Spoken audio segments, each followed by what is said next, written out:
It's not pricing keeping the market frozen right now. It's payments. And if you're waiting for a price crash, well, you might already be missing the real story. Because here's the thing. What really drives this market isn't the sticker price you see on Zillow. It's the monthly payments. That's the number buyers stare at right before they sign anything. And that's the number that decides whether your listing feels like an opportunity or an overpriced burden. And when that number doubles in just the last few years, well, people just don't shrug it off. They change their behavior completely. Let me ask you, when you looked at a car or even checked the price of a phone on a payment plan, don't you find yourself asking, okay, but what's it per month? Exactly. That's how housing works, in the exact same way. So if you give me a few minutes, I'll walk you through the four things that actually explain what's happening right now in the Orange County housing market. Affordability, demand and listings, we'll cover those things together since they're two sides of the same coin, market time, and a myth we need to just bust wide open. Then I'll show you two scenarios for what you can expect so you can actually make a plan, not just hope for the best. I'm Byron. I'm a local real estate agent here in Orange County, and if you want context over clickbait, strategy over hype, and insights you can actually use, make sure you subscribe right now. Now, before we dive into the numbers, let's just rewind for a second because the context here really matters. Back in 2018, the market moved at what we call a normal pace.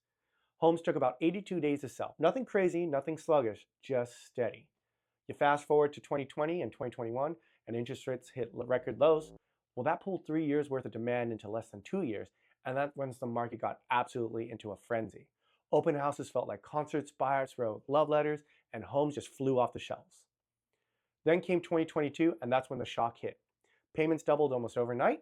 If you'd imagine your rent or your car payment doubling in just 1 year to the next, you'd hit pause, right? Well, buyers hit pause, sellers hit pause. It was like the music at a party stopped mid-song and everyone just stood there holding their drinks, trying to figure out what just happened. From 2023 through now, we've been stuck in the standoff. Sellers locked into their old low mortgage rates, buyers staring at today's monthly math, and just saying, not yet. That's the backdrop we're all living in. So let's start with affordability because that's the real gatekeeper here. Think of it like a cover charge at your favorite bar. Back in 2021, the cover was only 10 bucks. You didn't even think about it. You just walked on through. But today, it's $35 for that same DJ, same playlist, same room. Half the people just shrugged it off and said, you know what? Maybe I don't really feel like going out tonight anyways. That's affordability today. The typical Orange County mortgage payment right now is just under $6,000. Early 2022, about $3,100.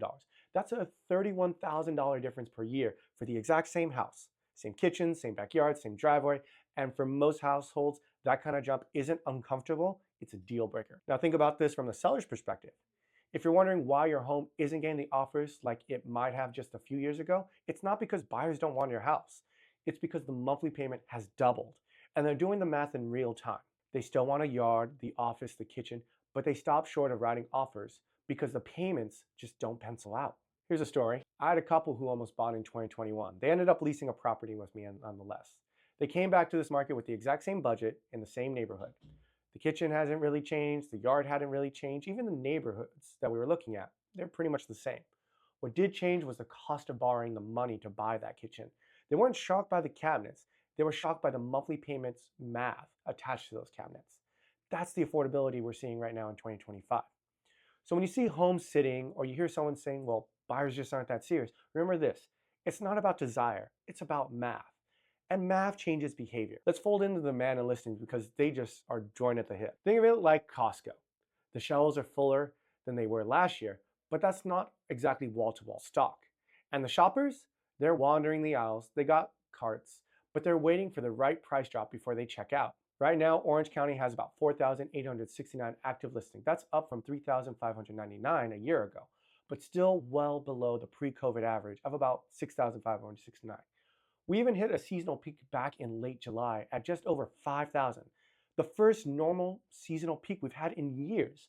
But after that, the shelves started shrinking again. In fact, August saw fewer listings than August of 2023. And that's the psychology behind it is clear. If you got 3% mortgages looking at today's 6.5, feels like you're trading in an iPhone for a flip phone. It technically works, but you're not signing up unless you absolutely have to. So a lot of homeowners are just deciding to stay put. On the other side of the aisle, we've got demand. Pending sales just dropped 6% in 2 weeks. We're sitting at about 1,559 pending sales, which is the slowest pace of the year. Compare that to the pre-COVID averages of 2,438 at the time of year, you'll see that demand is running at 56% lower. That's a hole you feel when your open houses feel quieter and offers just take longer to come in. But here's where things really get interesting. The buyers aren't gone, they're shadow waiting. When rates drop below close to 6%, phones start lighting up. We saw it last year. A modest drop rate led to a real bump in activity. People are just at the starting line waiting for the flag to drop. Let me give you another example. A couple tours 3 homes with me 2 Saturdays ago.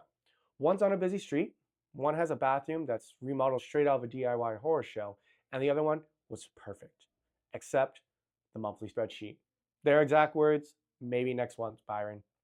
Multiply that hesitation across thousands of households, and that's what pending sales chart looks like in human terms. Now, think about what that means if you're a seller. Buyers are still there. They're still showing up to open houses. They're still doom scrolling on Zillow at midnight, but they're picky and they're cautious.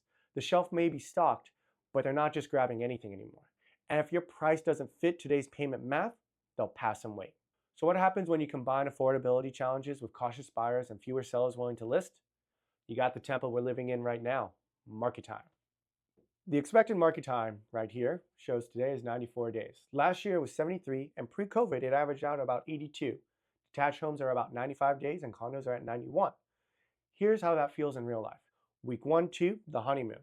Lots of online saves, a steady flow of showings, texts from friends who just saw your place online. By week 3 or 6, the feedback starts sounding the same.